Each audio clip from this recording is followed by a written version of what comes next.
right. Welcome to a bonus version of the LSAT class that I teach twice a week via LSAT Demon Live. Eden is here. Eden, you going to be TA for today's class? Yeah, I will. Awesome. So we're going to have an agenda that pops up in the chat here in just a sec. She'll find it. The first 10 minutes of class is always just an open Q&A. So you can fire those questions at me. By the way, if you're watching this class recorded, if you're watching it anytime in the future, you probably want to get yourself a free trial of lsatdemon.com so that you can log on and get all of the questions that we're going to go over in today's class. It's just a lot more useful to actually be able to participate. So a free trial of lsatdemon.com will let you get all of those questions. Eden put the syllabus for today's class in the chat already. Thank you for that. Anybody who wants to take a peek at that and get working ahead on the questions, you're more than welcome to do that. We always post these agendas way in advance, so it's easy for people who are accommodated or just want extra time for the questions. You can always log on and look at these syllabi way in advance. What have y'all been working on? What can I help with? Ask me some questions. Lonnie says assumptions are killing him. Interesting. All right. Necessary assumptions, sufficient assumptions. Do you know the difference between the two? I'm trying to learn the difference between the two. I just can't get my train on the track with them. I think my understanding is from listening to the videos are necessary assumptions are what does the author have to agree with? And sufficient assumptions are a little bit different than that. But I think the issue that I'm finding in that is that I try to come up with my own rationale of what the stimulus is saying. And then it ends up not being what I thought. And then I get shook up behind that, I guess. Okay. To take a step back, regardless of what type of question you're working on logical reasoning, you always need to attack the argument first. So you've got to know what the evidence is and what the conclusion is. And you've got to be able to make an assessment of whether that argument is good or bad. On a necessary assumption question or a sufficient assumption question, what they're telling you is the argument is not yet proven to be true. On a necessary assumption question, you're right, Lonnie. The inquiry is simply, which one of these five has to be true according to the author? Which one of these does the author have to agree with? That's the only thing you should be thinking when you're going through the answer choices on a necessary assumption question. On a sufficient assumption question, they're actually easier. Sufficient assumption questions, you should always have predicted the answer before you even start looking at the answer choices. Sufficient assumption questions are about making the argument win. So which one of these, if true, will force the conclusion of the argument to follow logically from the premises? And some of you who are in here who have been studying with me for a while, has anybody fully drank the Kool-Aid yet and realized that sufficient assumption questions are super duper easy? Anybody? Quick show of hands. Sufficient assumption questions are easy, y'all. No one should miss a sufficient assumption question ever. There's evidence, there's a conclusion. The evidence does not prove the conclusion. You should be able to supply the missing premise that will take the evidence we have and force the conclusion on the page to be correct. And there's usually only one way to get there. That's why sufficient assumption questions are so easy once you get the hang of it. Nobody at any level should be missing sufficient assumption questions because they're too predictable. They're one of the most predictable types of questions that even exist. This might be a good time to talk to Rebecca. Hi, Becca. How's it going? Well, hello. Glad to be here. I've got my really fancy microphone, so I hope you can hear me well. High tech, yeah. Yeah, I thought I would I know, really high tech, probably $5 at TJ Maxx. So just saying, little product placement. Yeah, I just wanted to pop in. I'm one of the teachers here at the Demon. I do logical reasoning and reading comp, actually all intermediate level. It's the best level. So if you think you're advanced, sorry, missing out. But yeah, that's such a good question that Lonnie asked. These assumptions, as you continue studying and you get used to them, they start feeling like tension, right? They start feeling like there's this thing, you're not there. And that assumption is where you're feeling that tension. how do I get there? How did I get from here to here? Like you're picturing a little cliff and another little cliff, and you need like Bugs Bunny to come up and build that little bridge that's going to get you from cliff to cliff. And that's your sufficient assumption, is kind of when you get pushed right over that bridge. Look, I'm there. This has to be true.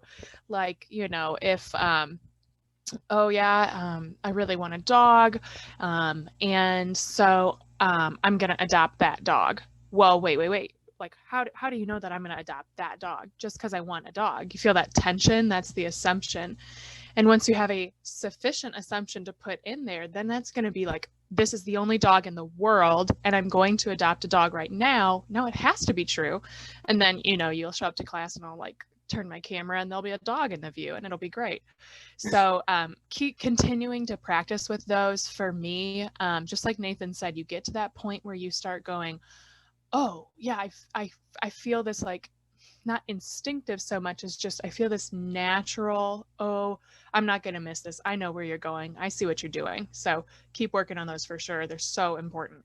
I think the cliff analogy is pretty good for the idea of sufficient assumption. It's like the evidence is over here and the conclusion is over here, and there's a big canyon in between.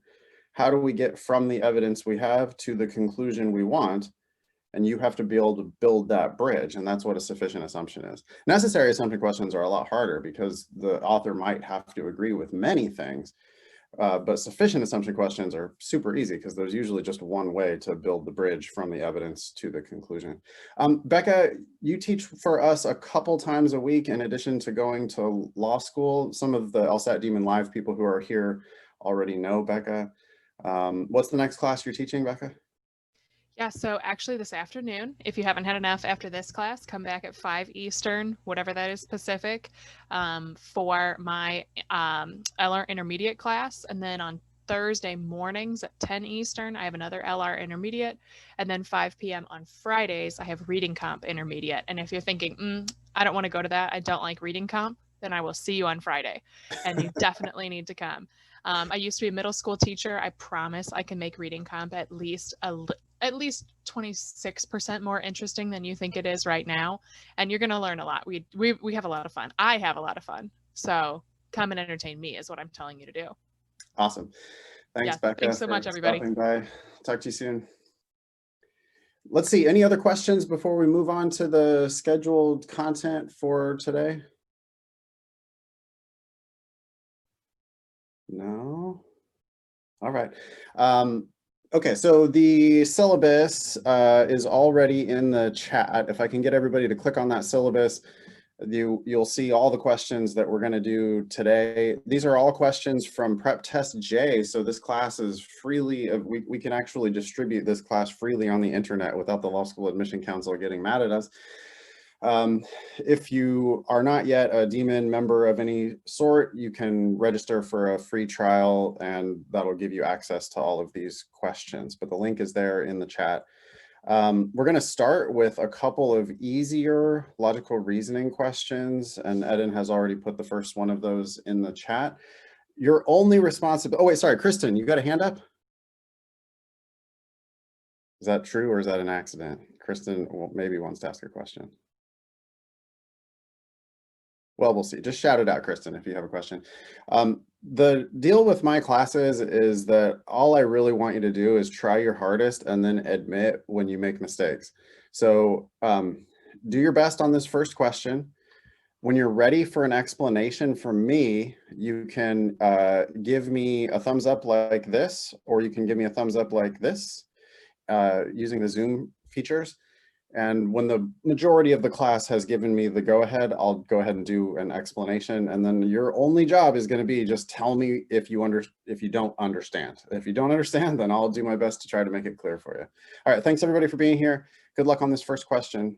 Give me about 2 minutes.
All right, seems like the bulk of you are ready. So this is test J, section 2, question 3. The passage says, a century in certain ways is like a life. Oh God.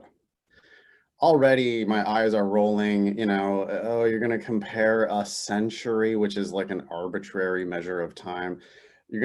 A century, it's like a life. Oh boy. All right. Now they're going to have to tell me why a century is like a life. And as the end of a century approaches, people behave toward that century much as someone who is nearing the end of life does toward that life. Stop there and predict what you think is going to come next. What do they mean by that? The end of the 20th century came up and everybody started to, what happens? Well, you probably get like nostalgic, you reminisce about the stuff that came before, you make a bunch of really annoying top 10 lists. I don't know. All right. So it says in the second sentence, so by the way, is almost always a conclusion indicator. We can probably say it's always a conclusion indicator. The thing that came before the so is going to be evidence. The thing that comes after the so is going to be a conclusion that they're going to reach from that evidence. And they say, so just as people in their last years spend much time looking back on the events of their life, people at century's end blank. Well, I've already predicted it, y'all. I didn't even need them to tell me that second sentence. When I read the first sentence, people behave at the end of a century similar to how they behave at the end of a life. Well, it's probably a lot of like reminiscing. The second sentence, they give you this, just as people in their last years spend a lot of time looking back on the events of their life, people at centuries end what? Well, I'm looking for an answer that says something like, spend a lot of time looking back on the events of the century. And I'm really not going to accept an answer that says anything other than that. A says, reminisce about their own lives. Absolutely not. No, we're making a comparison here. This is supposed to be a simile, right? Just like people look back on the events of their lives at the end of a life, at the end of a century, they look back on the events of that century, not of their own lives. B, fear that their own lives are about to end. Like Y2K nonsense. C, focus on what the next century will bring. That's just not what we're looking for, guys. We're looking for reminisce on the events of that century. D, become very interested in the history of the century just ending. Not exactly the words I was looking for. History was not something that I was expecting. But if you're looking back at the events of the century, you're looking at the history of the century. D is the best answer by far so far. E, reflect on how certain unfortunate events of the century could have been avoided. That might be something that we look back on 2020 and reflect on different mistakes that have been made. But that's not what we were looking for in this argument. The answer here is D. I think that most of you, if you've been studying with me for any period of time, I think most of you found this question to be pretty predictable. Yeah, can I get an amen? You guys had an idea what the answer was going to be here? Good, that means you're tuning in. The LSAT is generally easy, and this one, all you had to do is read slowly and carefully and have good reading comprehension skills, which always involve predicting what you think is going to come next. And here, D is, yeah, it's not the exact words that I predicted, but it's pretty easy here to choose D. All right, everybody feel good about that? Now, this is the part where you have to own it. You have to take responsibility. And you have to tell me if you don't understand. You have to. If you don't understand, you have to tell me. Otherwise, you're not going to improve. Are we good? Am I too scary? All right. Remember, you can ask questions in the chat. You can also shout questions out loud. I don't mind at all. No need to raise your hand or anything. Feel free to tell me what you don't get. The second easier logical reasoning question is already in the chat. Good luck. I'll give you a couple minutes on that one.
All right, test J, section 2, question 4.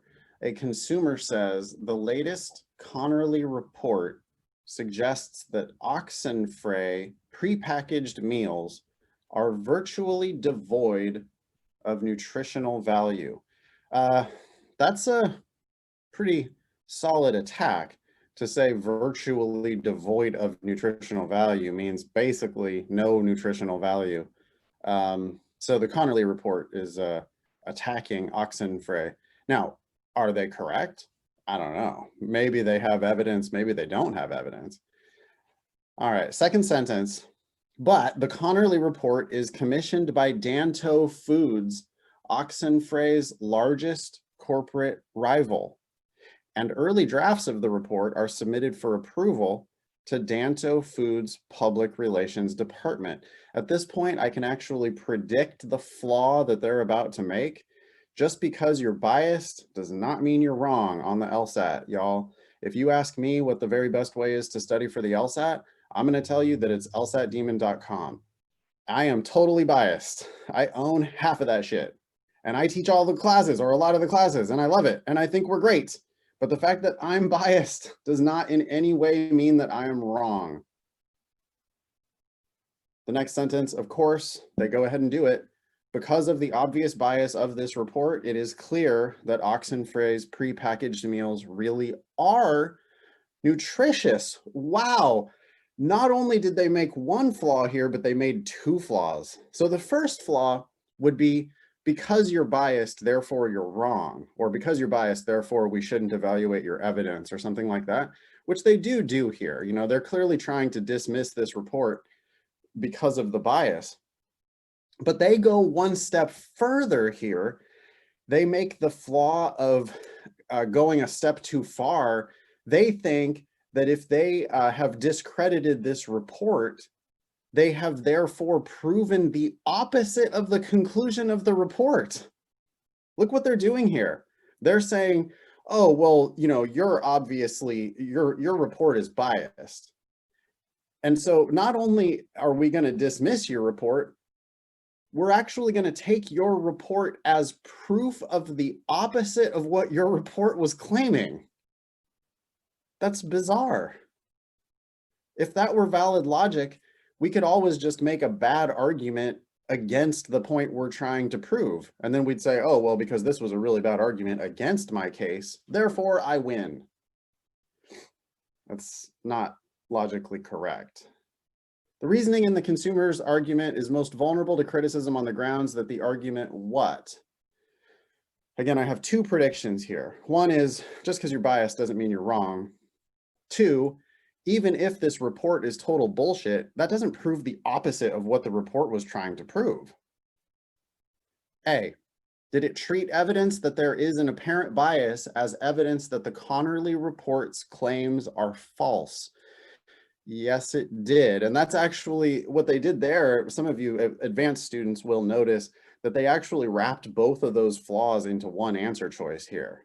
There is a problem with just because they're biased doesn't mean anything. And two, they actually did go the next step and say, this is therefore proof against your claim. A is a perfect answer. This is a flaw question. They did what A is describing, and it's a problem that they did it. And that's how we know that this is the correct answer for a flaw question. Now, I'm always going to read all five. I'm expecting them to be wrong. It should be very easy to dismiss them quickly. I'm probably not going to have to read all the way through each of these answers to get rid of them, but it's just like safety first. I'm just going to kind of double check here. So B, draws a conclusion based solely on an unrepresentative sample of Oxenfree's products. You can't pick that answer because you don't know that they did that. You don't have any evidence about what the sample was. They didn't tell you anything in the facts about the sample. Flaw questions are evidence-based. Did they do it? No, they didn't. Well, then we can't pick it. C, fails to take into account the possibility that Oxenfree has just as much motivation to create negative publicity for Danto as Danto has to create negative publicity for Oxenfree. What now? I don't pick answers that I don't understand. And that whole thing is like, wait, you're saying what now? That you failed to take into account the possibility that Oxenfree also has bias? Well, you know, I guess they did do that. They failed to take into account lots of things. I mean, they only presented us with what, 3 sentences? So there's lots of things they didn't talk about. So I guess they did fail to take into account this possibility. They did it. But it's not a problem that they did it. I mean, they also failed to take into account the possibility that the weather in California is good. They failed to take into account the possibility that the weather in Wisconsin is horrible. So what? Like, just because they didn't talk about that thing doesn't mean that it's a problem that they didn't talk about that thing. So they did it, but it's not a problem, and so we can't pick C. D says fails to provide evidence that Danto Foods prepackaged meals are not more nutritious than Oxenfree's are. I mean, that just wasn't their point, right? Again, they didn't bring it up, but the nutritional value of Danto Foods was never in question here. The only thing that is relevant here is this report says one thing, but there's bias in the report. Therefore, we're going to conclude the opposite of the report, which is super weird and bad and flawed logic, and that's what A is describing. D, Danto Foods, they never made any claim about the nutritional value of their own foods. D is just irrelevant. E, presumes without providing justification that Danto Foods' public relations department would not approve a draft of a report that was hostile to Danto Foods products, which also is irrelevant. This report was about Oxenfree prepackaged foods, not about Danto not about Danto Foods. And so E is not a fair accusation. They did not make that presumption because we never had a report on the table that was about Danto Foods' own products. The answer here is A. It was pretty predictable. I would think for an intermediate or advanced student, I think you could have probably predicted that answer. Even for a basic novice student though, you got to find the one that they did, and it's a problem that they did it. And A is the only one that meets both of those criteria. That's why the answer here is A. All right. How's everybody feeling? Good. Excellent. All right. Any questions? Any comments? Beautiful. All right. We're going to keep it moving. Question. Yes, go ahead.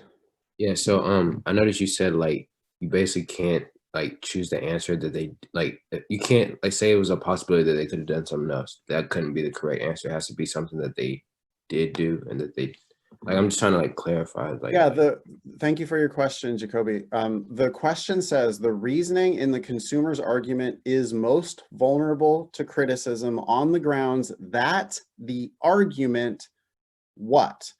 So in other words, the makers of the test here are saying, hey, the argument you just read did one of these 5 things, and it's a problem that they did one of these 5 things. Right? Look how the question stem ends. The grounds that the argument blank. So you basically have to, and we call this a flaw question. Okay, we have like 10 or 11 different types of questions in logical reasoning. And on a flaw question like this one, the inquiry is, it's evidence-based first. So you're standing up in court. I want you to like picture yourself standing up in court and saying, yes, Your Honor, the record shows that this consumer's report did this thing, and Your Honor, it's a logical problem that they did this thing, right? So A is the only one where we can stand up and we can say, well, yeah, right here, Your Honor. I mean, they have this report, and because it was commissioned by the rival, they assumed that therefore there's bias and therefore we should dismiss the report. Not only that, Your Honor, but they actually went the step further and concluded the opposite of what the report claimed simply because there was bias in the people who commissioned the report. And you should feel like you're on solid footing when you make that accusation, okay? Despite what you might have seen on TV and from Trump administration lawyers, lawyers generally don't just pop off with random nonsense, okay? Lawyers are fact-based. So we have to be able to look to the record and say, yes, it's right here in the record. They did the thing that I'm accusing them of doing, and it's a problem that they did that thing. Does that make sense? Yes, sir. That's clear. Because I was just thinking, like we said with C, like it says, like it didn't take into account the possibility of this, and that could be one, like that could be true. But I understand what you're saying, as far as it Well, has to be. no, but well, hold on though. I think they did do what C is describing.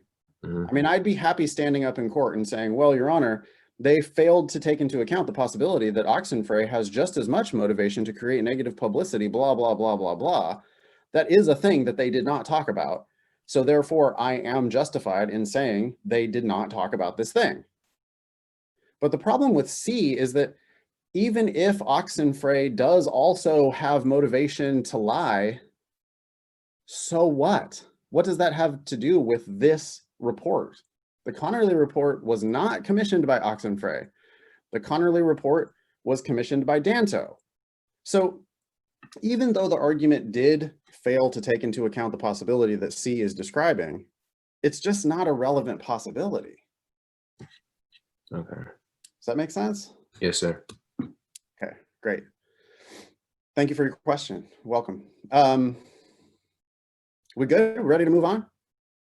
All right, we're following the same format as my class that I teach every Tuesday and Thursday night. For those of you who are live subscribers and also gluttons for punishment, I'll see you tonight at 5 p.m. Pacific, 8 p.m. Eastern for another version of this exact same class using different questions. LSAT, Demon Premium, and live subscribers get access to my Thursday night class, which follows, again, this exact same format. So we do a couple easier logical reasoning questions to get warmed up. Now we're going to do a reading comprehension passage. Eden has already put the link to the passage in the chat, so you can just click on that if you would like to follow along. I've taken to teaching reading comp in a fairly straightforward way. What I'm going to do now, we call it story time. I'm going to just read to you the passage, and I'm going to kind of comment as I go. And when I'm done reading and commenting on the passage, I'm going to turn you guys loose on the questions. And the idea is, having read the passage properly, like I'm going to really get in there, okay? And once I get in there and explain the passage to everybody, I think you're going to find that the questions are pretty easy, because all the questions are doing is asking you whether you understood the damn passage in the first place. Okay, it says it right in the name. It's called reading comprehension. They are testing whether you comprehended what you read. So I'm going to demonstrate to you the kind of active reading that I think you should be doing if you want to be successful on LSAT reading comp. All right. All right, here we go. This is test J, the second passage, story time. The two passages discuss recent scientific research on music. They are adapted from two different papers presented at a scholarly conference. Okay, so they helpfully tell you the source of the two passages. They don't always do that on comparative reading. Comparative reading is the part of the LSAT reading comprehension where they give you two passages, passage A and passage B. Right now, 1 out of 4 reading comprehension passages on the LSAT are comparative reading. So instead of one speaker going on and on and on for 4 or 5 paragraphs, you've got 2 speakers who are going to go on for, you know, a couple paragraphs each. I'm going to be, of course, looking for similarities and differences between the two passages as I go, but I know in advance that they are going to be scholarly papers about research in music. Not terrible as far as LSAT topics are concerned. This might be interesting. I don't know. We'll see. Passage A. Did music and human language originate separately or together? Question mark. Well, okay, with your rhetorical question at the beginning of the passage, I assume you're going to tell me that you have answered this question, or at least you're going to describe to me some of the research maybe that has been done in order to try to answer whether music came first or language came first, or they came at the same time. Both systems use intonation and rhythm to communicate emotions. Yeah, makes sense. Both can be produced vocally or with tools. Tools? Language? Tools? Well, I guess a keyboard is a tool to create language. I guess actually a telegraph, right? Morse code, that's using a tool to create language.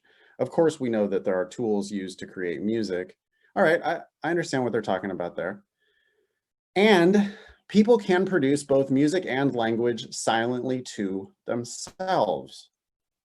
And everybody just starts singing whatever earworm they have at the moment. Everybody has a song in their head right now. And you can also talk to yourself in your head silently. Yeah, okay, I see the similarity between these two things. What about it though? I thought you were going to answer the question whether human music or language, whether they came at the same time or one before the other. I don't know yet. Brain imaging studies suggest that music and language are part of one large, vastly complicated neurological system for processing sound.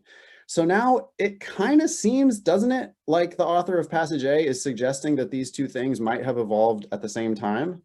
All they've talked about so far is similarities between the two systems and these now brain studies that suggest that it's all part of one system in your brain. So maybe they're going to get around to, therefore, we think that these two things evolved together. I'm making a prediction as I read. That's one of the most powerful tricks for reading comprehension, is to try to think about what is going to come next. You got to be kind of on your toes, trying to anticipate what's going to come next. You don't have to be right in all of your predictions. You just have to be making predictions to make sure that you're like tuned into the passage as you read. In fact, it continues, fewer differences than similarities exist between the neurological processing of the two. So again, they're just telling us all about the similarities. One could think of the two activities as different radio programs that can be broadcast over the same hardware. That's a weird metaphor, but okay, I guess I understand. One noteworthy difference though, oh, here we go, now difference. One noteworthy difference is that generally speaking, people are better at language than music. In music, anyone can listen easily enough, but most people do not perform well. And in many cultures, composition is left to specialists. In language, by contrast, nearly everyone actively performs and composes speech. Given their shared neurological basis, it appears that music and language evolved together as brain size increased over the course of hominid evolution. And there it is, that's the answer to the rhetorical question that was given at the beginning of the passage, right? When I read that question, I was like, well, you're probably going to tell me an answer. Sure enough, near the end of passage A, they get around to say, well, we think it appears that music and language evolved together. But the primacy of language over music that we can observe today suggests that language, not music, was the primary function natural selection operated on. Oh, weird. So like music was just sort of piggybacking on our need for language. Music, it would seem, had little adaptive value of its own and most likely developed on the coattails. I said piggyback, they say coattails of language. All right, I feel fairly comfortable with that passage. The purpose of passage A was to tell us that music and language probably evolved together. The last line there says, yeah, but music doesn't really have adaptive value. It was just kind of like a byproduct almost of the evolution of language. All right, passage B. Darwin claimed that since neither the enjoyment nor the capacity of producing musical notes are faculties of the least practical use to man, they must be ranked among the most mysterious with which he is endowed. Darwin doesn't sound like he was that fun of a guy. He does seem to be echoing what passage A said, however, right? That like, well, I mean, we don't know what Darwin thinks about whether music and language evolved together, but we do know that Darwin is curious why we even have musical abilities. Darwin thinks that there is no possible adaptive value in having musical ability. All right. I suggest that the enjoyment of and the capacity to produce musical notes are faculties of indispensable use to mothers and their infants, and that it is in the emotional bonds created by the interaction of mother and child that we can discover the evolutionary origins of human music. Okay, so they started with a Darwin quote and then immediately flipped it. So passage B does not believe that Darwin is correct. Darwin says, I can't imagine why we have musical abilities. And then in the very next sentence, passage B goes, well, actually, it is a clear evolutionary advantage. It has something to do with the interaction between mother and child. And I know that passage B is going to go on and tell me about that, you know, whatever the adaptive value is of having a musical bond between mother and child. All right. Even excluding lullabies, which parents sing to infants, human mothers and infants under 6 months of age engage in ritualized, sequential behaviors involving vocal, facial, and bodily interactions. Using face-to-face mother-infant interactions filmed at 24 frames per second, researchers have shown that mothers and infants jointly construct mutually improvised interactions in which each partner tracks the actions of the other. So, you know, there's a lot of heavy words there, long sentences, it's kind of convoluted, but the point that they're making is that mother and child, they kind of like sing back and forth, and there's a pattern to it, there's a ritual to it. Apparently, you're going to tell me that there's some adaptive value for that. Such episodes last from 1/2 second to 3 seconds and are composed of musical elements, variations in pitch, rhythm, timbre, volume, and tempo. So they still haven't gotten around to telling me what the evolutionary advantage is, but I sure feel like they're leading up to that. Second paragraph of passage B says, what evolutionary advantage would such behavior have? I don't know, you tell me. Again, they do the rhetorical question. I'm sure they're going to now explain to me the answer to this question. In the course of hominid evolution, brain size increased rapidly. So, I'm listening.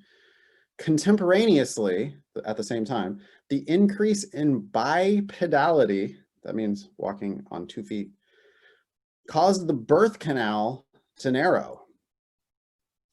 Okay, what's this have to do with music? This resulted in hominid infants being born ever more prematurely, leaving them much more helpless at birth. I'm still looking for the connection here to music. This helplessness necessitated longer, better maternal care.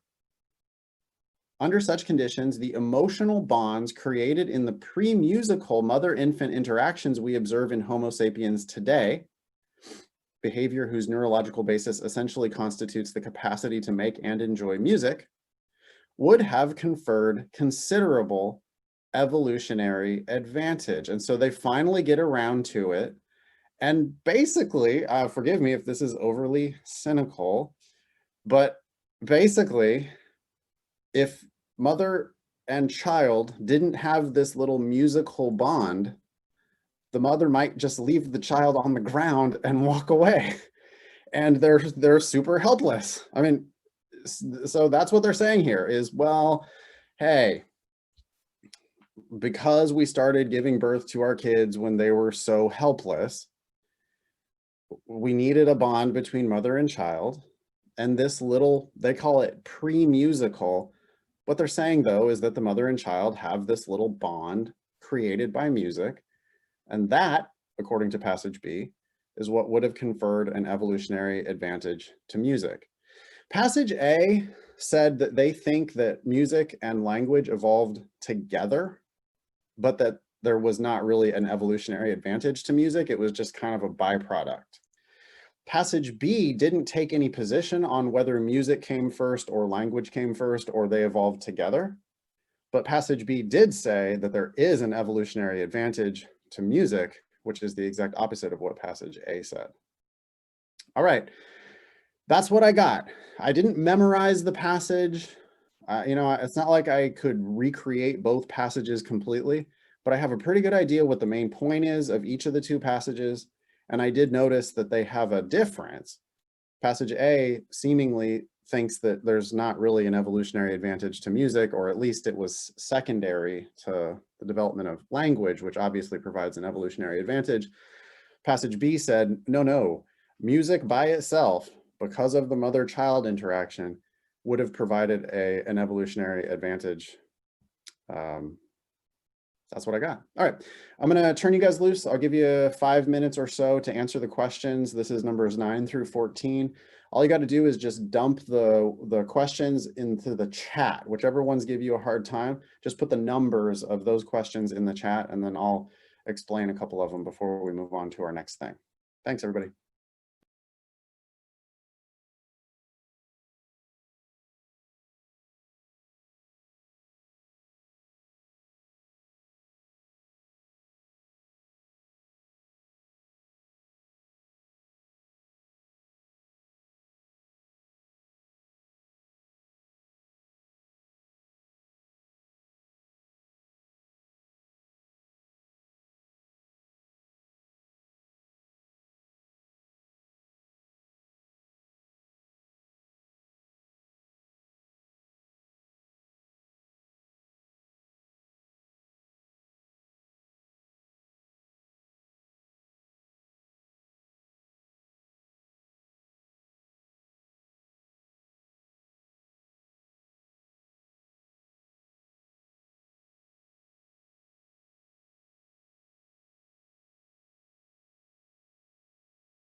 All right, I have requests for number 10 and number 13, so I'll dive in on those first.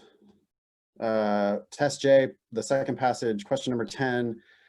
Each of the two passages mentions the relation of music to what? So this is a evidence-based question. I need to be sure that each passage independently mentions whichever answer I pick here. Now, I might go back to the passage on this one to be sure. Maybe I will, maybe I won't. We'll see. A, bonding between humans. I definitely remember that was in passage B. That was the whole point of passage B. But did passage A have anything about bonding between humans? I don't think so. I thought the whole mother-child bonding thing was a new element that was mentioned only in passage B. I don't think I can pick A because I don't think I have any evidence from passage A to support bonding between humans. How about human emotion?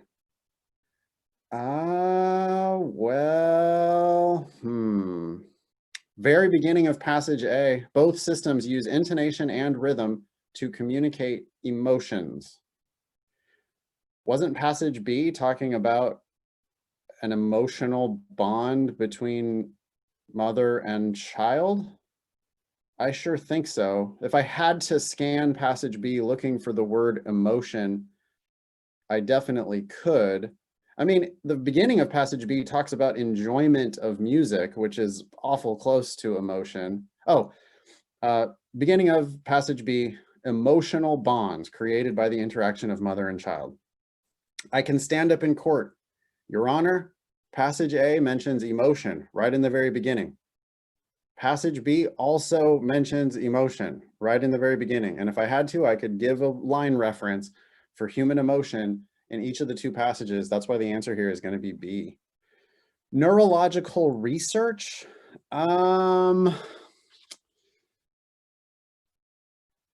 Passage A is talking about brain imaging studies, which sure seems like neurological research to me. Passage B, however, I mean, it mentioned brain size increasing rapidly, but I just don't know that that's the same thing as neurological research. I know for sure that they talked about human emotion in both passages. I don't see the words neurological research explicitly in both passage A and in passage B, but I do see emotion in both passage A and passage B. So I'm very comfortable picking B and eliminating C. D, the increasing helplessness of hominid infants, that was in passage B, but not in passage A. The use of tools to produce sounds was in passage A, but not in passage B. The answer here is B because it's the only one that was mentioned explicitly in both passages. Reading comprehension is kind of easier than you think, y'all. Reading comp is just like the passage supports the correct answer. So they wanted you to find something here that was in both passage A and in passage B, and I can give you a line reference for human emotion in both passages. That's why this is the answer. It's fairly straightforward, really. Everybody was asking for number 13 in the same passage. Which one of the following principles underlies the arguments in both passages? I'm going to make your life a little bit easier. Anytime you see the word principle on the LSAT, you can just cross it out. It means absolutely nothing. So this question, which one of the following principles underlies the arguments in both passages? Cross out the word principles. This question is simply asking you which one of the following underlies the arguments in both passages. So all they're asking again is which one of these is in both passages. Okay, it's like a must be true question. Again, almost every question on the reading comprehension is just must be true. The passage said this, that's why I have to pick this answer. Evidence-based. A, investigations of the evolutionary origins of human behaviors must take into account the behavior of non-human animals. What? That's a garbage answer, y'all. I don't think either of the passages was talking about non-human animals at all. B, All human capacities can be explained in terms of the evolutionary advantages they offer. I think, Darwin wanted that to be true. Darwin was very puzzled about music for that reason, right? He thinks that everything should be explained by evolutionary advantages. Darwin was struggling to do that with music. The thing I hate about B is that it's way too strong. There's one word in B that I really don't like. What is it? All. Yeah, you guys are getting it. You guys are tuned in. That's great. All is a terrible word for a must be true question. I'm not saying that that can't be part of the answer on a must be true question. What I am saying is that it's absolute, it's very strong, and I would need strong evidence to back up that choice. Where does it say in both passage A and in passage B that all human capacities can be explained in terms of the evolutionary advantages they offer? Passage B does try to explain music in terms of the evolutionary advantages it offers. And passage A was saying, well, language clearly does, and music, maybe it does, maybe it doesn't. But you would have to have evidence that every single human capacity, every single human ability, every single human behavior can be explained in terms of evolutionary advantages in order to pick B. And that's just a bad answer type for this type of question. Remember, evidence-based, so we want conservative, boring, obvious answers. B is not conservative in the slightest. B is extra. C, the fact that a single neurological system underlies two different capacities is evidence that those capacities evolved concurrently. Passage A certainly was on about that. With music and language, they were saying, hey, well, it's the same system in the brain. Therefore, I think that they evolved together. So passage A does have support for answer C, but passage B wasn't about that at all. Passage B never said, look, the underlying brain systems are the same for both music and language. Therefore, I think that they evolved together. Passage B didn't even take a position on whether the two things evolved together. D, the discovery of the neurological basis of a human behavior constitutes the discovery of the essence of that behavior. Y'all, I want you to be real honest with yourselves. If you picked D here, you picked an answer that you didn't understand. That makes no sense. Where the hell did either of these passages talk about the essence of a behavior? What, counselor? So think, I use my judge analogy again. You have to stand up in court and say, yes, Your Honor, the passages each did this thing. If you stand up in court and you show the judge D and say, yes, Your Honor, both of the passages did this, that judge is going to ruin you. The judge is going to be like having a field day. Oh, really, counselor? The essence of a behavior, you say? Really? Where does it say that in passage A? Where does it say that in passage B? What does that even mean? What are you talking about? That's a horrible answer. You have to be conservative in your choices here. You have to pick an answer that you know you can justify based on what is said on the page. E, the behavior of modern day humans can provide legitimate evidence concerning the evolutionary origins of human abilities. The very beginning of passage A talked about the similarities between how music is produced by modern day humans and how language is produced by modern day humans. The whole thing about the tools, right? We use tools to make music, we use tools to make language. That's evidence from modern day humans. And passage A does end up making a conclusion about the evolutionary origins of music and language, saying they probably evolved together. Passage B also uses the behavior of modern day humans, namely interactions that we can observe between mother and child. Remember the whole thing about, well, the interactions are anywhere between half a second and 3 seconds long. That's evidence from modern day humans. And passage B does make a conclusion about the evolutionary origins of music, saying, look, this is probably an adaptive behavior. It conveyed an evolutionary advantage because look at the way mothers and babies sing to each other? The answer here is E, because I have evidence to support E in both passages. Amara says, can I explain why C is wrong a little bit further? C again says, the fact that a single neurological system underlies two different capacities is evidence that those capacities evolved concurrently. Passage A said that, Amara, but the answer here is not C, because passage B never said that. We have evidence in one of the passages, but not the other passage. And remember, they were asking us for something that was in both passages. Is that clear?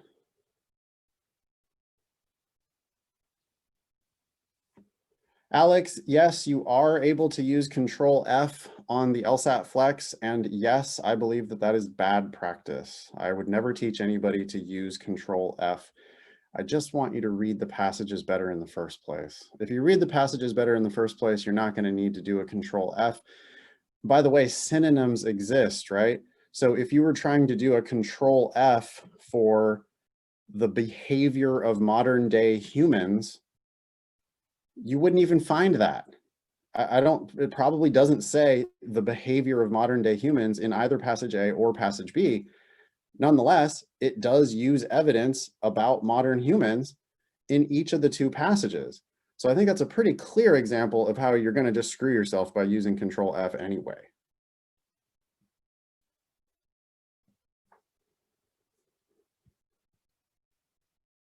I'm not sure I understand your question, Amara.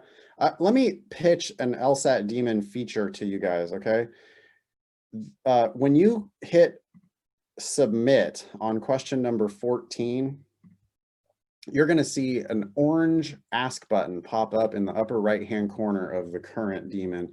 People watching this in the future, the ask button is probably going to be in a different place. But for now, click submit on number 14 and the ask button pops up.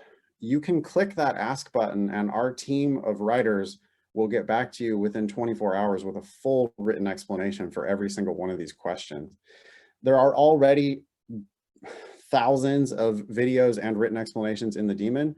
So the written explanations for this passage might already be there, but if not, we're going to create those written explanations anyway. So Amara, if you're still not sure, and I want you, I encourage you to continue to push back on this issue, but we need to keep the class moving. So why don't you do that via the ask button, and the folks should get back to you very quickly with a response. And if not, let me know. I'm Nathan at lsatdemon.com, and I'm in charge of making sure that those ask button responses come back timely.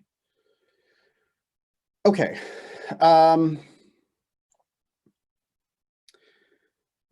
Eden has posted the first of our harder logical reasoning questions. We're going to do 2 of these harder questions.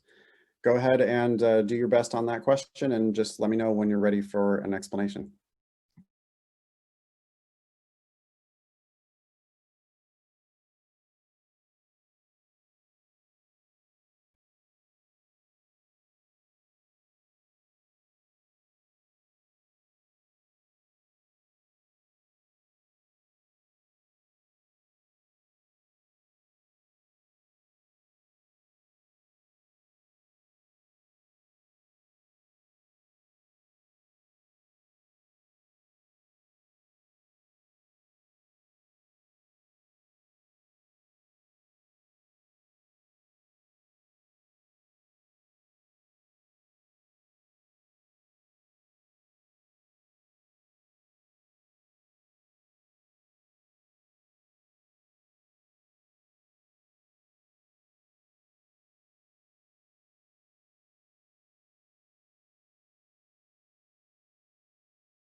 All right, let's dive in. This is Test J, Section 2, Question 22. An editorialist says, news media rarely cover local politics thoroughly, and local political business is usually conducted secretively. These factors each tend to isolate local politicians from their electorates. I would stop there and think about whether that makes sense. News media doesn't cover local politics. Does that isolate politicians from their electorates? Yeah, probably. How would we know what's going on in local politics if it's not in the news? Local political business is usually conducted secretively. Also, I would think, would tend to isolate local politicians from the electorate. Okay, so the first two sentences make sense to me. This has the effect of reducing the chance that any particular act of resident participation will elicit a positive official response, which in turn discourages resident participation in local politics. So the news doesn't cover it, plus they do their business in secret, so the politicians are super isolated. In turn, that means that if you try to participate, it's less likely that the isolated politicians are even going to notice that you're trying to participate. And in turn, that discourages you from participating in the first place. All right. I don't really see an argument there. That seems to be just like fun facts about local politics. So I'm anticipating that this is probably going to be a must be true question or a supported question. The question says, which one of the following is most strongly supported by the editorialist statements? Yeah, so it's just another evidence-based question. It's essentially a reading comprehension question. Based on all of the things that the editorialist said, which one of these 5 things seems most likely? I might predict an answer here, something like news media, the lack of coverage, and the fact that local political business is usually conducted secretively tends to cause people not to participate in local politics. That's just kind of adding up all of the facts. That might be the answer. When I go through these answer choices, I'm looking for conservative, boring, obvious. I'm looking for something no different and no extra. I want something that is fully justified by the facts on the page. The wrong answers here are going to be different or extra. A says, particular acts of resident participation would be likely to elicit a positive response. I would stop reading that one right there. I don't need to read any more of A to know that it's wrong. A is counterfactual. A is like, well, it would be different under different circumstances. You don't know that. You know that people are discouraged because of the news media and they're discouraged because of the secrecy. But that doesn't mean that without the news media and without the secrecy, everybody would be participating in local politics. There could be a million other factors that also discourage people from participating in local politics. Like video games are so good these days that why would anybody waste their time? Or like your friends will think you're a dork if you try to participate in local politics. Or, I mean, I could go on with like 1,000 other reasons why people might not participate in local politics, even if the media covered it and even if the business wasn't usually conducted in secret. B, local political business should be conducted less secretively. I would stop reading that one right there. This argument never said anything about what people should or should not do. B introduces this new normative, prescriptive element. B's bossing people around. Huh? These facts weren't about what people should or should not do. Therefore, I'm not picking an answer that's about what people should or should not do. C, the most important factor influencing a resident's decision as to whether to participate in local politics is the chance that the participation will elicit a positive official response. C is extra. The facts did say that if you're probably not going to get a positive official response, that might tend to make you not participate. But that's not the same thing as saying the odds of getting a positive response is the most important factor. So this is a perfect example of what they do to create wrong answers on must be trues, supporteds, and basically all of the reading comprehension questions that exist. they take something that is basically correct and then they amp up the volume too high with most important factor. No, it was a factor, but most important factor, I don't have any evidence for that. And that's why C is wrong. You guys see how it's easy for them to create an attractive wrong answer by doing that, by just making it a little bit extra? That's something that you need to watch out for on must be trues and supported questions, any of the top-down evidence-based question types. D says, more frequent thorough coverage of local politics would reduce at least one source of discouragement from resident participation in local politics. Notice that it doesn't say that the people would actually participate. Instead, it just says would reduce one source of discouragement. The facts do say that the lack of coverage causes isolation, which reduces the chances of getting a positive official response, which is a source of discouragement for participation. So if the coverage were better, then that would tend one of the sources of discouragement from participation. And I hope you guys can see the difference here, where C is like a little too much, and D, because it just says remove one source of discouragement, there could still be a million other sources of discouragement that we don't even know about, which is fine. I know for sure that one potential source of discouragement would be removed if the news coverage was better. And that's why I feel safe. I feel comfortable picking D. E, if resident participation in local politics were not discouraged, this would cause local politicians to be less isolated. That's backward. So E just misinterprets the way the causality works. Isolation causes lack of participation or a discouragement of participation, not discouragement from participation causes isolation, which is what E is saying. So E is just misstating the facts. The wrong answers here, A, B, C, and E, as predicted, are different or extra. They're too strong or they just misunderstand the facts. D is the only answer that is an accurate application of the facts with nothing different or nothing extra. That's why the answer is D. How are we feeling about that? Any questions? Follow-ups? All right. You're going to make the most out of your time in class by making sure that you ask not just me, but all of our teachers in Demon Live. If you come to any of our Demon Live classes, you need to get the help you need. You have to kind of humble yourself a little bit. You have to be willing to say, yeah, but with B though, and sometimes the teacher is going to say, okay, we're going to have to keep it moving. Can you move that question to the ask button? But I always welcome participation and questions in my classes. So please do make sure you ask if you can. I have a question then. Yeah. So between D and E, I was actually I actually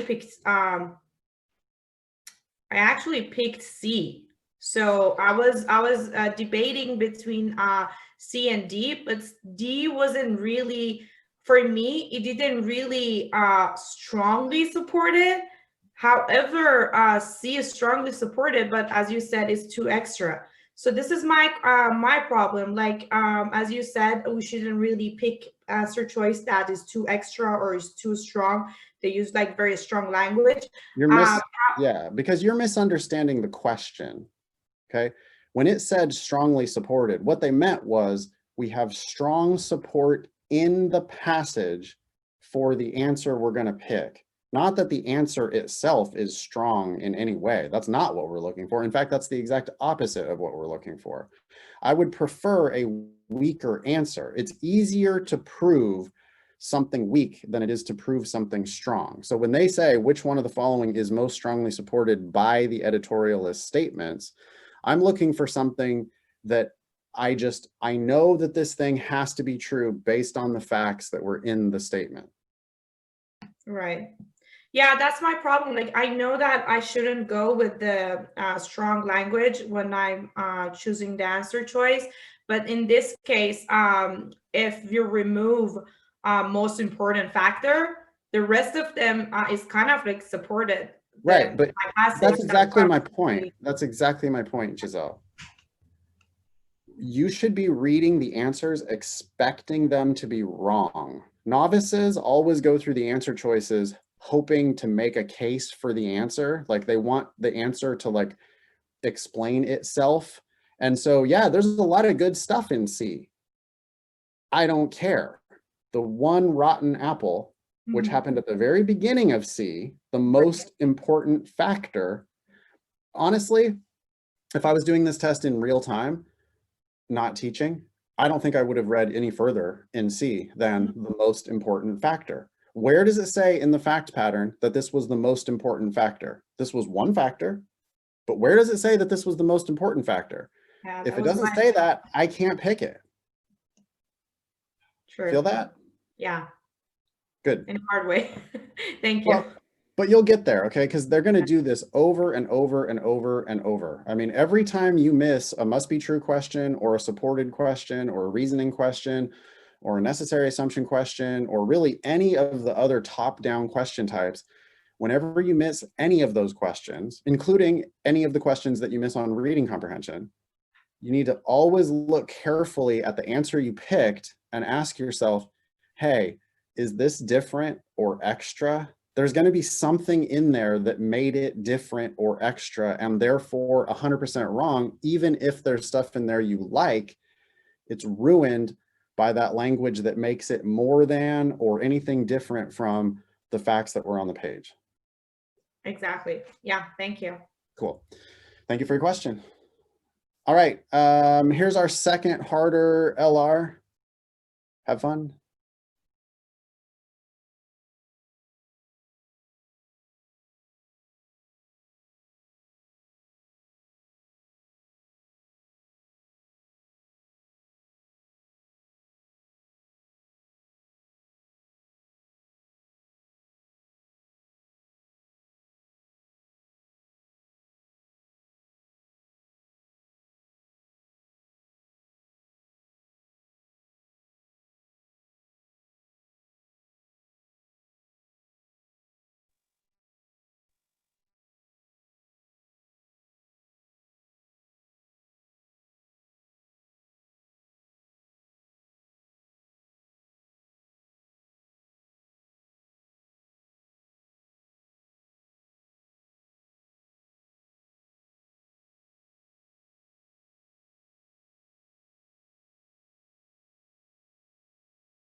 Okay, this is test J, section 2, question number 23.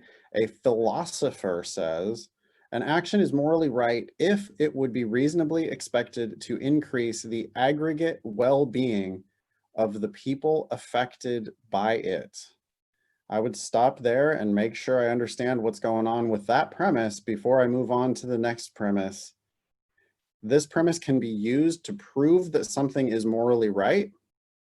The trigger on that rule, the sufficient condition of that rule, is if it would be reasonably expected to increase the aggregate well-being of the people affected by it. That's a mouthful. And by the way, this is exactly the type of shit that lawyers argue about every single day. If you hate the LSAT, you're not going to like law school. If you hate the LSAT, you're not going to like legal practice. This is exactly lawyer shit, okay? What's the trigger on the rule again? reasonably expected to increase the aggregate well-being of the people affected by it. Notice that it does not have to actually increase the aggregate well-being of the people affected by it. Only it has to be reasonably expected. By whom? Well, it's unclear. Reasonably expected by somebody. That sounds like it's a standard that the lawyers are going to have to argue about. Notice that it also doesn't have to improve everybody's well-being. It has to improve the aggregate well-being of the people affected by it, which I think means that it might literally murder one person if it makes 999 people much happier. I think the aggregate well-being might have been improved in that case, or at least the lawyers are going to argue about it. Okay, so the first sentence can be used to prove that something is morally right if it can be reasonably expected that it would improve the aggregate well-being of the people affected by it. Second sentence says, an action is morally wrong if and only if it would be reasonably expected to reduce the aggregate well-being of the people affected by it. First thing I notice here is that if we don't know whether it's going to increase or decrease, like if it's not going to change the aggregate well-being, then we certainly don't know that it's morally right. But we do know that it's not morally wrong, because morally wrong is if and only if it's going to reasonably expect it to decrease the aggregate well-being. Okay, first sentence can be used to prove that something is morally right. The second sentence can be used to prove that something is or is not morally wrong, and that's because of the if and only if. So that means that you could use it to prove something is morally wrong. You could also use it to prove that something is not morally wrong. Last sentence. Thus, it says, actions that would be reasonably expected to leave unchanged, as predicted, the aggregate well-being of the people affected by them, not what I predicted, are also right. But that's not justified by the facts on the page. The second sentence does prove that if it would be reasonably expected to leave unchanged the aggregate well-being of the people affected by them, I know that that's not morally wrong, because morally wrong is if and only if it's going to reduce the aggregate well-being of the people it affects.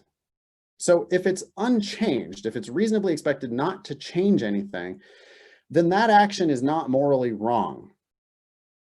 But the first sentence wouldn't make it so that it has to be morally right. The first sentence says, if it's going to increase the well-being, then it's morally right. So there's a gap in the argument, and the question here asks us to plug that gap. It says the philosopher's conclusion follows logically if which one of the following is assumed. I was yelling at you earlier about how sufficient assumption questions are easy. And I believe that this is still an easy enough question as far as questions number 23 tend to go, okay? The questions at the end of each section tend to be vastly more difficult than the questions at the beginning of the section. So this would never have been a question number 3 or a question number 13. This is of the density and difficulty that we expect to see when we get near the end of the section. Nobody in 35 minutes should have attempted this question if you're not already scoring like 170 or higher, okay? We guess at the end of each section because we need to take our time and make sure that we get all of the earlier, easier, and intermediate difficulty questions. We have to get all of those correct.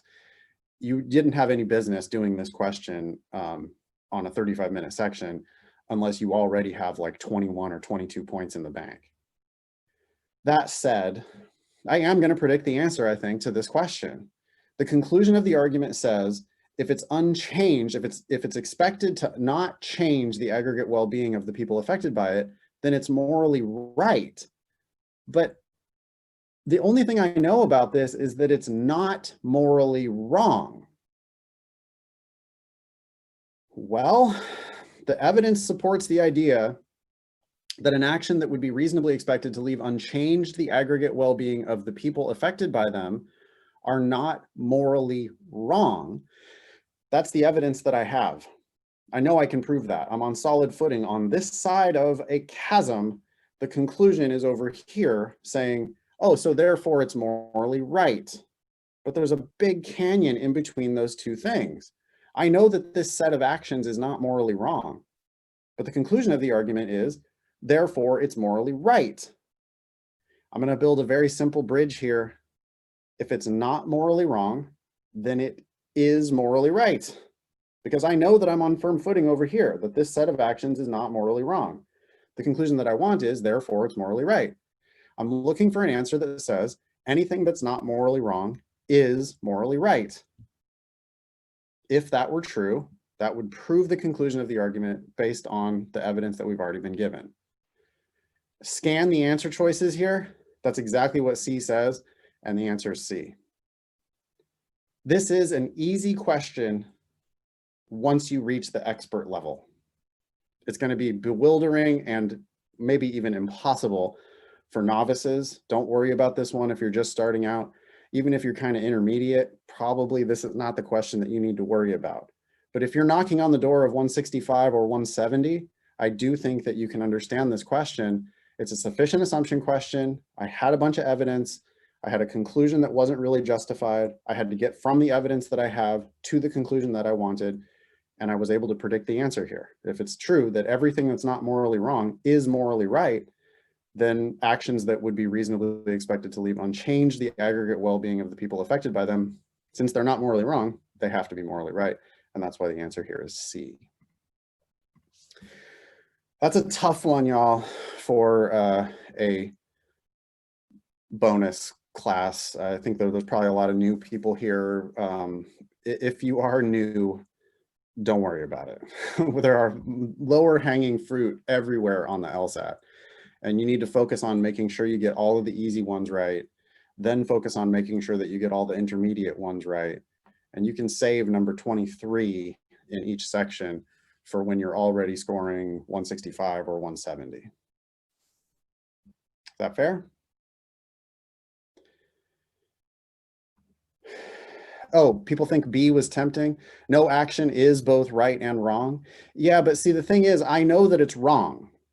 If you say, well, no action is both right and wrong, I know it's not wrong. Sorry, did I misspeak? I know it's not wrong. That's a fact. It's not wrong because it's not expected to decrease the aggregate well-being of the people it affects. It's not wrong. But if you come in and say, well, it can't be both wrong and right, I say, that doesn't do anything. I know that this thing is not wrong, but you saying it can't be both right and wrong doesn't prove that it must be right or wrong. You could reword B to make it correct if you said every action must be right or wrong. Then it would be correct because I know that these actions are not wrong. If everything had to be right or wrong, then a thing that's not wrong has to be right.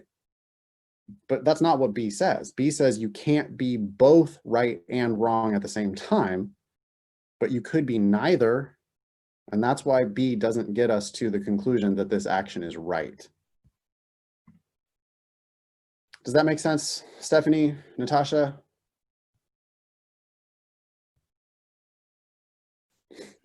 Giselle, what's up? So I could definitely have a good argument if I pick E as well. Like it was my own assumption if what if we say only right actions have good consequences?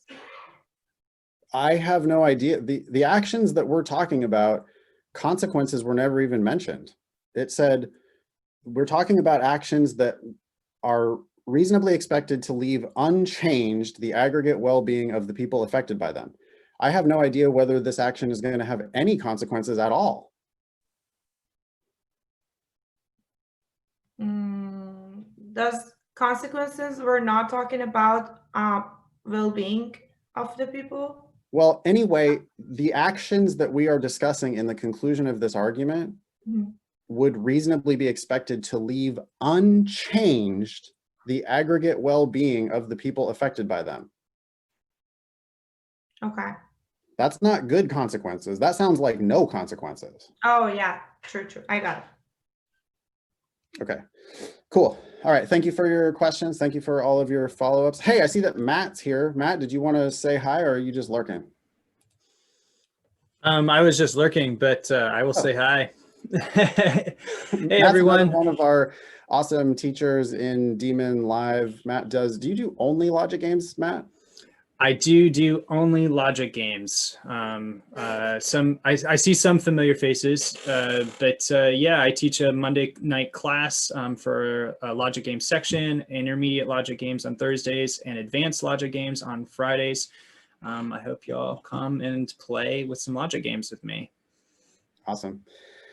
Cool. Thanks for being here, Matt. I imagine you probably don't have much time. You're studying for finals these days. Yes, sir. So Matt many. and Becca both are 1Ls, so they're both going into the grinder of 1L first semester finals right now. It's only your entire future, Matt. Don't worry about it too much. Thanks, Nathan. All right. Let's move along. Eden has already posted our logic game for today in the chat. You guys can go ahead and get started on that at your convenience. I see that Cordelia says, can I give suggestions on what lessons to go over in the lessons section to improve on what we went over today? Cordelia, I would just browse through that lessons section and look for topics that seem interesting to you. I don't really sell the lessons section very much because we have drilling, we have timed sections, and we have classes in the Demon. And drilling, I like drilling better than lessons because drilling starts with the questions first and then gets into the theory. In the lessons, you're kind of necessarily studying theory first. And for my money, studying theory first is boring. I think it's excruciating to study theory. So instead, I would just do questions, just do drilling in the Demon or do timed sections in the Demon. And then when you stumble, use those lessons as reference for the question type or the concept that you're missing. If you struggled with the question we just did, which was a nasty one, by the way, the issues there are you might not understand sufficient assumption questions generally, so you can look up the lessons on sufficient assumption questions if you want. You also might not have a very good grasp on conditional reasoning. There were some ifs, there were some if and only if, there was some only if, and those are some technicalities that you might need to study a little bit to understand what they really mean. So look up the stuff on sufficient versus necessary conditions. Look up the stuff on conditional reasoning generally. That might help you with the question we just looked at. But again, that question we just looked at is not a beginner question. It's not even an intermediate question. So you probably will do better just hitting drill in the Demon and let the Demon feed you a question at your appropriate challenge level, and then learn as much as you can from that question. Okay, I'll shut up and give you about 5 minutes to work on this game.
All right, I know some of you are done with the game and I know some of you are still struggling. So I'm gonna go ahead and dive in here. The setup that I'm gonna use is fairly straightforward. I am doing a bit of a trick here, which hopefully you guys will catch. I've got shows on Thursday, Friday, and Saturday. And the first rule said H is shown on Thursday and no show is after it on that day. So what I did is I put H on Thursday, but I'm going to go from earlier shows to later shows. And I put H on the very bottom line to make it clear that there isn't anything after it on Thursday. Okay, so that's my way of protecting myself from making an error later in the game. I've got white space up here. Maybe G is there, maybe L is there, maybe both G and L are there on Thursday, but they're not going to be after H on Thursday. Can I ask a question? Sure. So I think the trouble that I had with this game is that when I read the rules, how did you know that other shows were also shown in addition to H? I read them as, I guess that's my own fault for reading them as only H is shown on Thursday, but well, no. How do you make that assumption in a game? Like, no, ain't no assumptions. Ain't no assumptions. The rules mean exactly what they mean, no more and no less. So let's look back at the text. It says each film is shown at least once during the festival, but never more than once on a given day. It also says on each day, at least one film is shown.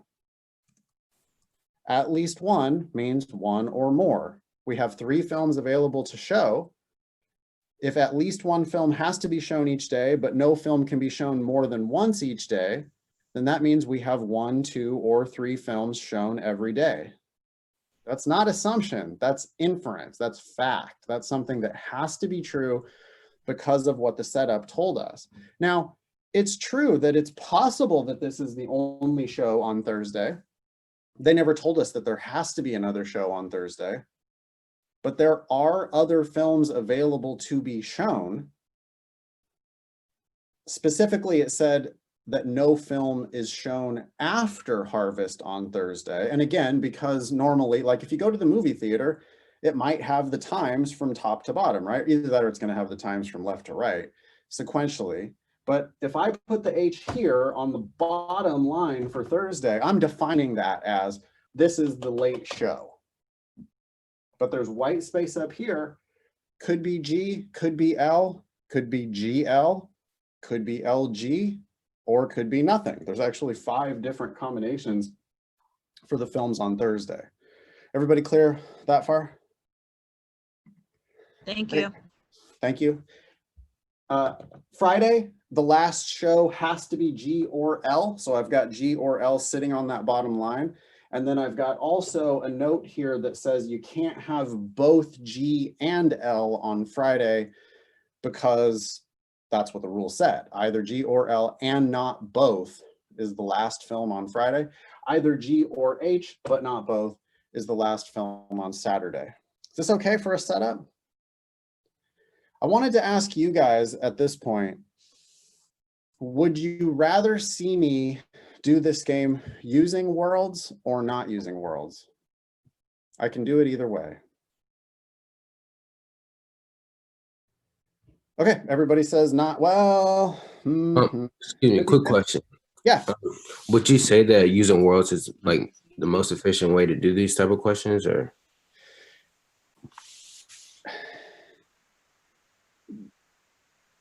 It's the thing about making worlds is that it's a skill that I believe everybody needs to have. I don't know anybody who's going to crush the logic games without doing worlds sometimes. This game particularly, if I was gonna make worlds, I think I would have to make 4 of them. The purpose of making worlds is to eliminate rules. if I was gonna make worlds here, I want to eliminate this clunkiness and this clunkiness. And so what I'm thinking is I could get rid of this and this by making a world where it's G or L on Friday. So that's one split that creates two worlds. I also can get rid of this and this by splitting based on whether it's G or H on Saturday. So 2 times 2 is 4. So I would end up with basically the 4 combinations are GG, GH, LG, and LH for the last 2 shows on Friday and Saturday, respectively. So if I was going to do it, I would make 4 templates, and then I wouldn't have these slashes anymore. And I also wouldn't have these weird block things anymore. I would just have the combinations. But I'll tell you what, let's compromise. I'll do it both ways for you. So I'm going to start by answering all of the questions. I'll show you what I would have had to do if I had made no worlds. I'm sure I'm going to be able to answer the questions. I'll probably have to do some work to answer the individual questions. Then I'll start the game over, I'll make the worlds, and then you guys can compare and contrast the 2 approaches. Does that sound good? All right. Hey, I'm noticing a lot of black squares. If I could get a few more cameras on, I would really appreciate it. Thank you, everybody. You don't have to leave it on the whole damn time. I get there's going to be distractions and stuff, but if we could leave them on most of the time, I would really appreciate it. All right. Thank you, everybody. Thank you. That's much better. All right, so pretending that I didn't make any worlds at all. Question number 6, this is just a list question. We're going to always do these questions by process of elimination. It doesn't matter whether I made worlds or not. For number 6, I'm going to take rules and I'm going to knock out answer choices. So the first rule, I know that Harvest is the last show on Thursday. So A has Harvest as the last show on Thursday. B has Harvest as the only show on Thursday, which means it's the last show on Thursday, which is fine. C has Harvest as the only show on Thursday. D has Harvest. Uh-oh, D's out because it has Limelight coming after Harvest on Thursday. That violates the rule. So D is conclusively eliminated. I hit the little X and I blank out that answer. That answer is dead to me. All right. E has Harvest as the last show on Thursday. Next rule, I'm going to do these both at once. Friday, the last show has to be Greed or Limelight, and you can't have both Greed and Limelight on Friday. So A, the last show is Limelight on Friday, and it's the only show, so that's fine. B has Greed, then Limelight on Friday. Goodbye, because you can't have both Greed and Limelight on Friday. C has Limelight as the only show on Friday. That's fine. E has Limelight, then Harvest on Friday, which is also gone because the rule said the last show on Friday has to be Greed or Limelight. Harvest can't come after Limelight on Friday, so E's out. I'm down to A and C. I haven't tested this yet. The last show on Saturday has to be G or H, and you can't have both G and H on Saturday. A has just H on Saturday. C has L, then G on Saturday. And now I'm in a bit of a weird spot. I'm expecting to eliminate 4 wrong answers, but I've tested the first, second, and third rule, and I still haven't eliminated 4 answers. I've only eliminated 3 answers. I'm down to A and C. And some of you are going to reach that point and then feel pretty uncomfortable. Did anybody get there with just A and C left and go like, wait, what? What's going on? Anybody? Yeah, okay, good. So I see some people in the chat saying that they got to that point. That's actually a good sign. The thing that we must have missed is something in the opening setup of the game. So it's real easy to test those indented rules. You know, it looked like we had 3 rules here, but we actually had more than that, because we had a rule that said every film has to be shown at least once. We also had a rule that said you can't show the same film more than once on any day. So go back to A and C, making sure that you have a G, an L, and an H. Oh, and there it is. A doesn't have G. So A has violated the rule that each film is shown at least once during the festival. Look at C, it's got a G, it's got an H, it's got a couple L's. I now have eliminated A. I also previously eliminated B, D, and E. I've tested all the rules. C is still standing, so C is my answer. Now I'm going to skip ahead to the questions that start with the word if. When you don't make worlds, it's especially useful to start with the if questions, because the if questions are going to at least let you write out some working scenarios, and you might be able to use those scenarios to go back and answer a general question like number 7. So I'm going to skip number 7 for now, go ahead to question number 8. If limelight is never shown again during the festival once greed is shown, which one of the following is the maximum number of film showings that could occur during the festival? Wow, I'm definitely going to have to do some testing here, okay? Once I show greed, I can never show limelight, but I'm trying to maximize the number of shows. Well, the thing is, the last show on Friday has to be G or L. So maybe I will try this both ways based on whether it's G or L on Friday, and then just try to maximize. So let's see.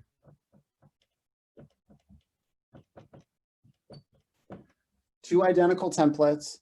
I'm going to try it both ways with either G or L as the last show on Friday. And then I'm going to maximize the number of shows, given the restraint on number 8 that once I show limelight, once I show greed, I can never show limelight again.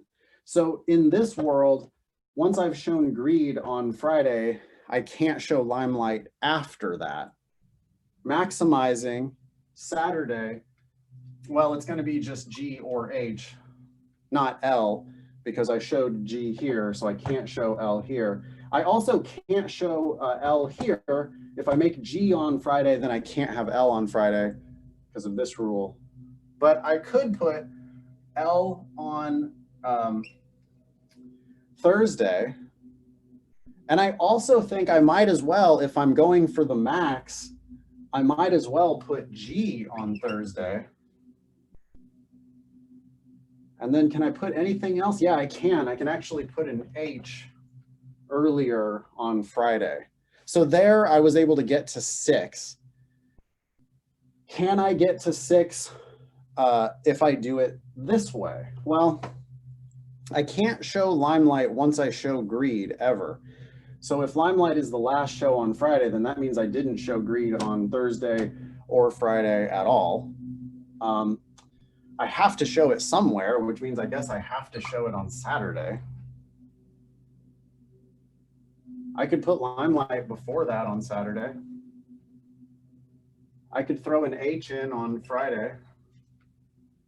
I might as well throw a limelight in on Thursday, but then I'm at my max.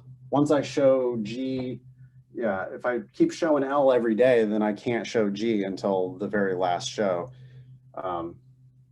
Can't have both G and L here, can't have both G and H here, and I can't have both G and H here. Sorry, I can't have both G and L here. I can't put G here at all because I'm going to show L's later in the week if I do it this way. Point is, I've got to 6 here and I got to 6 here, and so my answer for number 8 is going to be D, 6 shows. Number 9 is another if question. It says if G is shown exactly 3 times, H is shown exactly twice, and L is shown exactly once.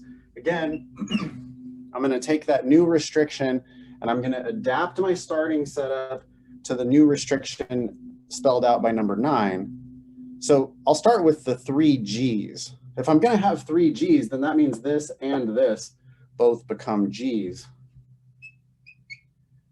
So a G here and a G here means that I can't have H here and I can't have L here. This last show on Thursday is always an H. 3 G's, so G also has to go on Thursday. Okay, so there's my 3 G's. Now, number 9 says you also have 2 H's. Well, it can't be here because I have a G here, and there's a rule that you can't have both G and H on Saturday. So 2 H's, so I have to throw an H in here. And then 1L. The 1L could go, it could go here, it could go here, or it could go here. Maybe I'll put a little L in there. But there's only going to be one of those. So the L could go in any of those spots. I've got 3 G's, I've got 2 H's, and then the L, there's a little bit of flexibility with that 1L. Which one of the following must be true no matter what? All 3 films are shown on Saturday? Yes. No, sorry, no. This could be just G and H if the 1L goes on, oh wait, 3 films on Saturday. Sorry, Thursday, okay. It does not have to be true because I don't have to put the L's here. I could put the L here and that would be just G and H on Thursday. So the answer is not A. Exactly 2 films on Saturday? No, it could be 1 or 2 depending on where the 1L goes. L and H are both shown on Thursday. L does not have to be shown on Thursday. G is the only film shown on Saturday. No, because L could go there. H and G are both shown on Friday. Yeah, as it turns out, both H and G have to be on Friday. G, obviously, if you're going to have 3 Gs, then G goes every day. H also would have to go on Friday because of this rule.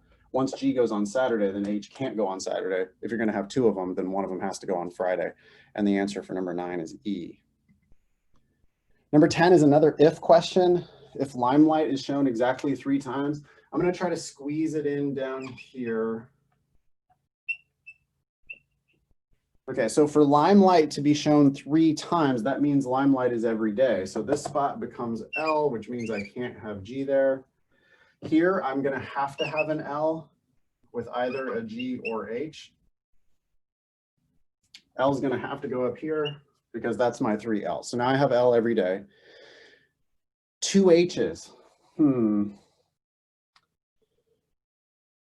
I see 2 ways to do it. The other H could go here or here. It really depends on whether this is G or H. If I had more board space, I would write it out both ways. But I don't think I need to because I see that the question is only asking me for a complete and accurate list of the films that could be the first film shown on Thursday. So looking at this setup, H is always the last film on Thursday. L has to go on Thursday because it's going 3 times. Can G be the first film on Thursday? I think it can because I'm going to use 1 G somewhere. And as long as I put H here and here, then I think I could put my only G here.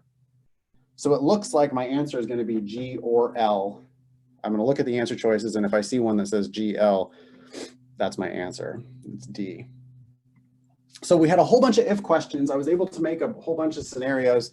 This is not an exhaustive list of the scenarios. It's just the scenarios that they have asked me about. But I go back now to number 7. Which one of the following can't be true? Harvest is the last film every day. That's not possible because of this rule about Friday. And that's why that's the answer.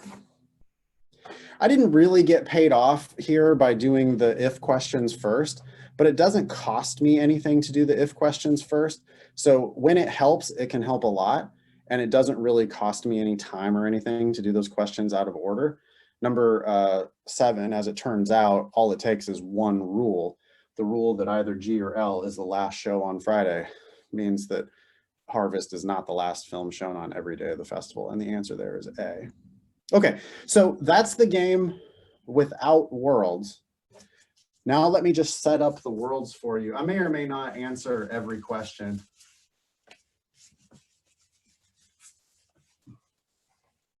I like doing this. I like doing the games multiple ways just so you guys can see different possibilities. So the split is going to be G or L on Friday with G or H on Saturday.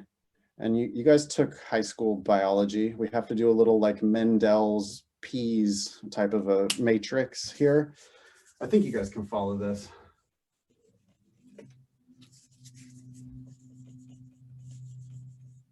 So it's either G or L on Friday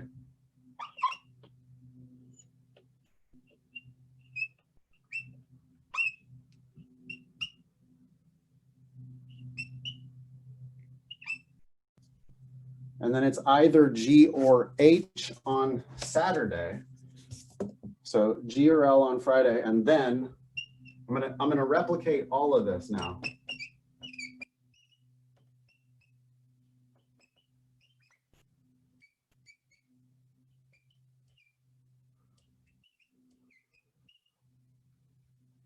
It can be G or L on Friday, and I've got 2 copies of G or L on Friday because I need to split it again based on whether it's G or H on Saturday.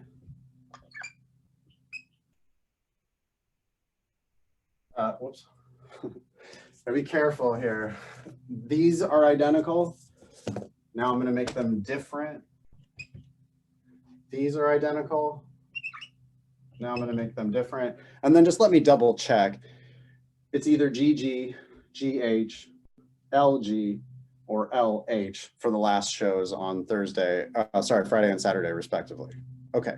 Now, once I've done that, I do have that rule that you can't have both G and L on Friday. So when I have G on Friday, I don't have L. When I have L on Friday, I don't have G. Same thing over here. When I have G on Friday, I don't have L. When I have L on Friday, I don't have G. And then on Saturday, the same thing happens with G and H. So here and here, I don't have H's. Here and here, I don't have G's. There's my starting setup for worlds. What would the questions look like if I had done this?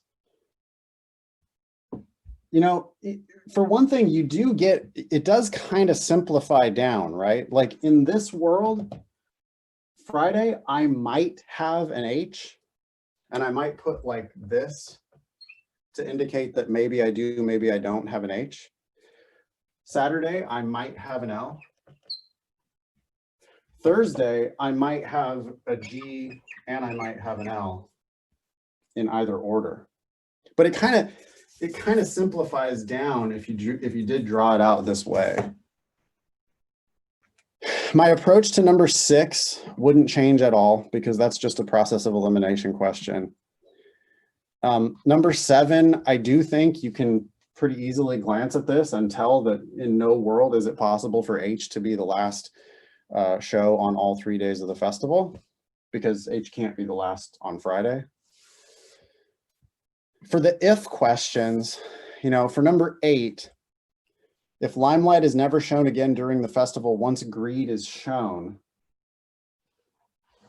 the problem is I could do that in all of these different worlds. So I actually think that the worlds don't help me at all for number 8. Let's see if they help me though for number 9 or 10. Number 9 says if Greed is shown exactly 3 times, see, that means that I'm not in this world or this world or this world. If Greed is shown all 3 times, I can only be in this world. And it would also put a G here. 2 H's would have to be here. And the 1 L could still go here or here. So I can see how maybe number 9 would have been a little bit faster if I would have had this set up to begin with. Probably number 10 is the same thing. If Limelight is shown 3 times, that means I'm not in this world. I'm not in this world because G was on Friday. I think I could show Limelight 3 times here or show Limelight 3 times here. And so maybe it gives me a little bit of like I infer right away that Harvest has to be on Thursday, which is maybe useful. Wait, no, but that's not an inference. Harvest is just always on Thursdays. That's not actually, it doesn't help me at all. I think, as it turns out, this is one of those games where the worlds just doesn't really help very much. But it also isn't going to cost me very much. To do what I've got on the board behind me, I think takes me probably 30 seconds in real life, maybe a minute.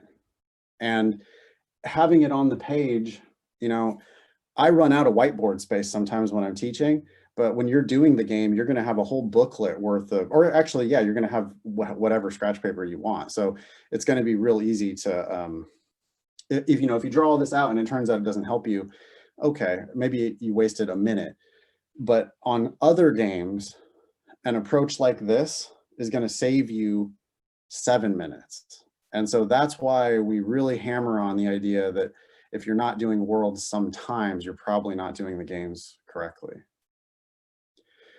Any questions before we wrap it up? Thanks everybody for being here. Amanda, nice to see you again. Blast from the past. Welcome back to LSAT class. So good to see you, Nathan. Yeah, nice to see you. I will be back tonight at 5 p.m. Pacific for another version of my normal Tuesday, Thursday class. Thanks everybody for being here.